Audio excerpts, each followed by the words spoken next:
Welcome to Gayle Jann Yoga. I'm Gayle, and in this video we're focusing on hip mobility. So we'll be working on building strength in the glutes and increasing range of motion in our hips in general. So let's start standing, placing your index finger on the front hip bones and resting your thumbs on the back. Tilt the front hips forward and down, noticing that arches the back, but too much arch is not good. Now lift the front hip bones up and back. And notice how that rounds the back, and that also isn't so healthy. So now see if you can have the pelvis in a neutral position with the ribs drawing in, shoulders back. And we'll work on coming up onto our tiptoes. So you've got to really hug the midline with your whole foot. And when you lower down, see if you can lower down with control. So a lot of our hip stability starts in our feet. As you inhale, lift up, squeeze those thighs together, squeeze the feet together. As you exhale, lower down softly. One more time. Inhale, press into the ball mount of the foot, and exhale, slowly lower down. So take a block and place your left foot on the block. We want the hips to be even, so not dipping down, but trying to keep the hip that has no support underneath, even with the hip that's on the block, foot that's on the block. And start to swing your foot back and forth, keeping the foot flexed so you're not dropping your leg as you go down. Next, bend your knee and bring it forward, and then trying to keep your hips as neutral as possible, press your leg back. And we'll go back and forth a couple of times, lifting the knee, bringing it forward, and then keeping the knee bent as you move your knee back behind you, trying not to lift the hip up. Now just start to swing your foot in front, trying to keep those hips nice and even. Maybe do a little circle with the knee. Again, trying to keep the hip joint relatively still. And then we'll switch sides. So now place your right leg on the block, pull that left hip up. So try not to tilt the hips like you're seeing here, but lower the hip joint. Keep the foot flexed. And again, keeping the hips nice and still, and start to swing your leg forward and back. And then we'll lift the knee and stretch it behind us. Now, I'm a little weaker in this hip, and you'll see that I'm starting to lose my balance. Trying to go slow. You see my hip wobbling a little bit. As soon as my knee goes out to the side, it's over. Fall off the block. So no big deal, just get back on, square the hips, move back and forth, trying to be as controlled as possible. And then when we start to move the knee in front of us in circles, you'll see how I'm moving my hips a little bit too much here. So stabilize the hips as much as you can. And if you've got a weakness on one side, that's okay. It's one of the things that we do in yoga is we discover our weaknesses as well as our strengths. So now let's come on to our hands and knees and just start to circle the hips, circle the ribs. So we're still doing anterior and posterior tilts here of the pelvis, just like we did standing. So you can see when the front hip bones lower forward, how the back arches, and when the hip bones reach back, the back rounds. So again, you can see it in the cat-cow. So from tabletop, you arch your back to child's pose, and inhale, round forward.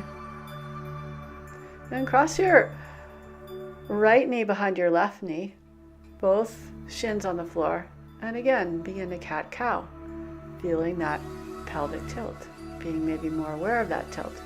And set your right leg out behind you. So your right leg is going to be crossed on the left. Look over your left shoulder at your right foot. And then swing your foot all the way to the other side. And see if you can tap your shoulder with your knee. And we'll go back and forth, straightening the leg on the opposite side and tapping the shoulder on the same side. And bring your left knee behind the right. A few more cat-cows. Feeling that nice movement of the hips, movement of the pelvis. And then we're going to straighten that left leg out, reaching our left foot over to the right. Looking over the right shoulder, getting a nice stretch on the right side, a stretch into the outer hips, and then bring your knee up, tap your arm, stretch it out to the side, and bring it up, tap the arm, stretch it behind you. Again, go back and forth a few more times. Come back into your tabletop and just move around in your spine. So the hips and the spine are connected. If your spine moves, the hips are going to move. Just get creative here, have fun. It's always important to have some fun in yoga, right? To be able to laugh at ourselves when we fall, to be able to be as creative as we want. So come back onto your hands and knees, and now just hover your knee off the ground, the left knee, and then open it out to the side. Trying to keep your knee and your foot as even as possible. If the knee's a little bit higher or lower, it's no big deal. And then start to pulse your leg up. So we're never lowering the leg down, we're trying to keep it about hip height, and then pulse it up from there. And now we'll go from the side and then straight back, keeping the knee bent the whole time. So out to the side, lower down, kick it up behind you. Again, trying to keep the pelvis as neutral as possible. So you can see there I was opening my hip a little bit at the end. Maybe that's not so necessary to do. And also with your left leg forward in a lunge, you can start to do circles with your knee. It's really the hips that are kind of leading the motion. Letting the left knee open out to the left side. You can come onto the outside edge of your left foot. Feeling that nice range of motion in the hips. Then stretch your hips back and reach your chest forward. So getting a big hamstring stretch. You can always place your hands on blocks. Let's see how close you can get your ribs to your leg. Now if your hamstrings are tight, there's going to be a gap, and that's okay. But we're working on trying to close that gap, but in a very patient, gentle way. And start to move your knee back and forth, bending the knee, straightening the leg. And then we'll walk the foot across and come right away into pigeon prep. So again, try and keep the hips square. So instead of letting the front hip, the left hip come forward on a diagonal, try and pull it back. And then maybe walk your arms forward. You could always use a block to rest your forearms on the block if not using a block feels a little tight on that left hip. You can rock your hips a little bit side to side. Feel the hip being stretched a little bit more and then a little bit less. Then walk your hands over to the left. You can bring your right forearm to the floor.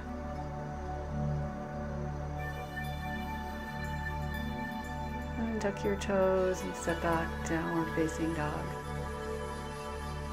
Get a nice long stretch through your spine. And then we'll come back down onto the hands and knees, and we'll do the same thing on the right side. So lift your knee and your foot up together. Try and bring your knee about hip height, and then little pulses up from the hip height. Try not to lower the knee too much. And then we're going to lift the knee behind us and back down and out to the side, and back, behind, down, out to the side.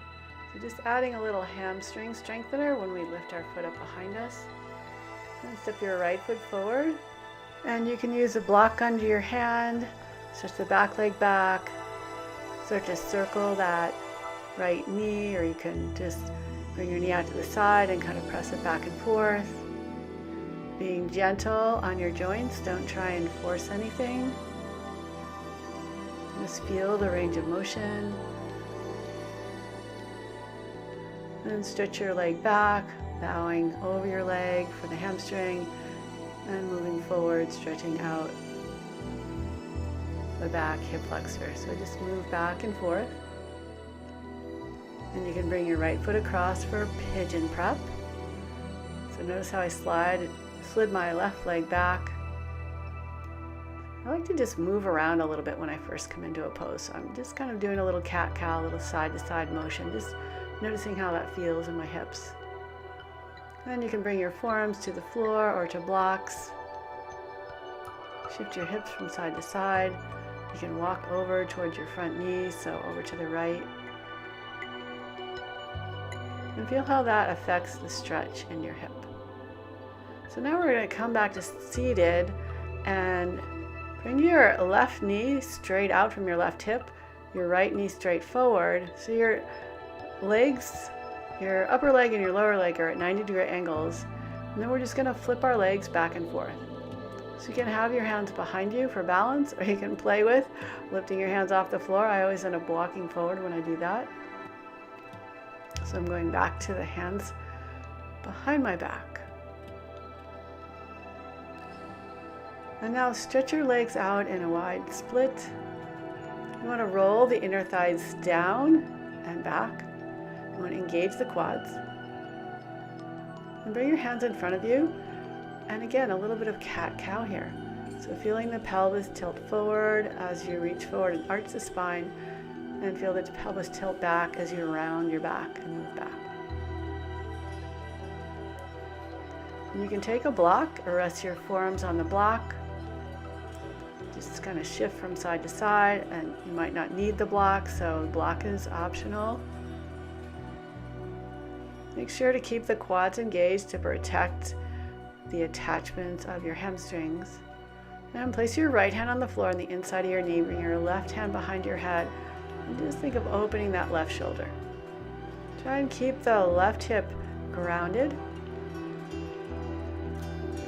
And then we'll twist over the right leg. And a little bit of stretching forward and back. And twist over the left leg. I'm going to bring the left forearm inside the leg, right hand behind the head. Lifting up through the ribs, opening up that right shoulder. Trying to keep the right hip down as much as you can. Come back to center. And a few more little cat-cows or just forward stretches. And you can move the block to the side. Bring the soles of your feet together in Baddha Konasana. You can hold your feet or your ankles or your shins. And pull your hands back to stretch your chest forward. And again, a few more cat-cows. Stretching forward between the hips, rounding the spine, back and forth. Feeling how the motion of the pelvis, that anterior and posterior tilt, affect the stretch you feel in the inner thighs. Now bring your feet forward. Same thing, that same cat-cow, but notice how the stretch has shifted more to the outer hips instead of the inner thighs. So by bringing the feet forward, we have a different angle of our femur bones in the hip joint, and it's going to feel different in our whole leg. Now bring your knees up. We're going to come onto our backs. Hold the back of your thighs just above your knees. Get your knees as close to the floor as you can on the outside of your ribs, but keep your shoulders and your hips on the floor. So if you can reach your feet with your shoulders and hips staying on the floor, hold your feet. If not, hold lower down. And just play around here. If you want to straighten one leg and then the other, back and forth, straighten both legs. You can bring the soles of the feet together, interlace your fingers around the back, outside edge of your foot, and then stretch the knees as far away from the shoulders as they'll go, feeling a nice shoulder stretch. And hug your knees into your chest. Give yourself a big squeeze. And hold on to your right knee as you stretch your left leg out. And release the right foot. And start to bring your right foot across to the left. So if you keep your foot high, like I'm doing in this video, you'll get a little more of a stretch, but you can always use a strap, or you can hold lower on your leg, and your foot may not stay up that high, and that's fine. And you can take your right hand and just open up that right hip a little bit, pressing the hip away. Maybe see if you can hold it away with your muscles after you find that position. And just relax here. Bring your leg back up. And hold your ankle or your calf. Maybe find a little more of a hamstring stretch to whatever your ability, so you can bend the knee. And And then keeping the thigh where it is, just bring your foot forward. So the knee is not really moving up and down. The knee isn't pressing back, but the shin and the lower leg are moving forward and back. So now we'll do the same thing on the left side. So hug your left knee into your chest and stretch your leg out straight and bring it over to the right slowly. Trying to move as slow and controlled as possible. You can take your left hand and kind of open up, press that left hip away from your shoulder to open the hip a little bit. Doesn't look like much, but it feels pretty good. And just let yourself relax here. Turning your head away from your foot. So your head to the left, left leg to the right. Let the shoulders keep relaxing. And start to bring your leg back up. You can hold the foot or your calf or the back of your thigh, bend the knee, and then just focus on moving the lower leg forward and back. And you can press down on your foot, lowering the knee closer to the floor, and hug the left knee in, stretch the right leg out.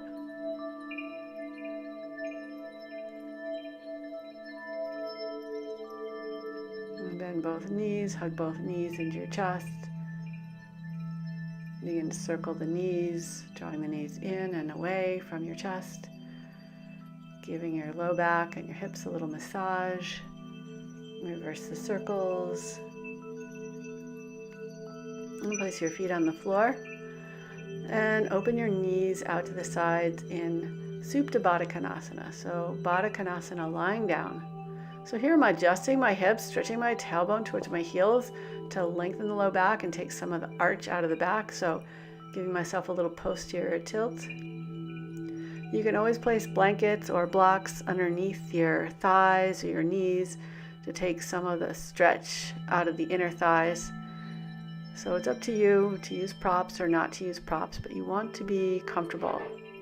So don't force yourself to do something that's uncomfortable. Let yourself be comfortable here. We're winding down. So you don't want a whole bunch of space underneath the low back. Maybe just a little bit when your legs are down, when the knees are down, I should say. And let the shoulders relax. And you can bring your knees up, stretch out the legs, stretch out the arms, wiggle the hips a little bit. And so here I'm going to adjust my hips, again lifting the hips, stretching the tailbone towards the heels to take some extra arch out of the low back. And I'm adjusting my shoulders a little bit, trying to focus on releasing the ribs so the ribs lower down instead of popping up. And I'm just going to stay in a very sweet Savasana, just letting everything relax. So take a few breaths. Really letting go on the exhale, letting your ribs release toward the floor and soften, letting the hips be heavy. And you want your palms facing up to keep the shoulders in more of an external rotation. Head in a neutral position. And thank you so much for watching. Hope you enjoyed this video. Have a wonderful day. Namaste.